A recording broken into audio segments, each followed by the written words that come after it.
my Brooklyn Kayak.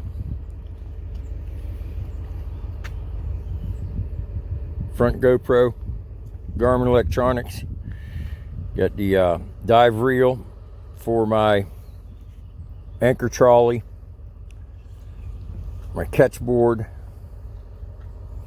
I've got an extension there for my paddle so I can lay it out there. I have my power pole. That's a 10-foot manual power pole. You see my other action camera back there. Custom mounts that I made.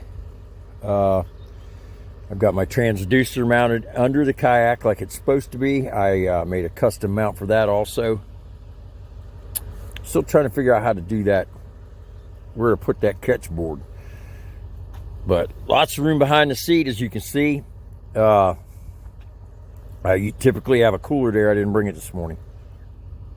But that's my Brooklyn PK11.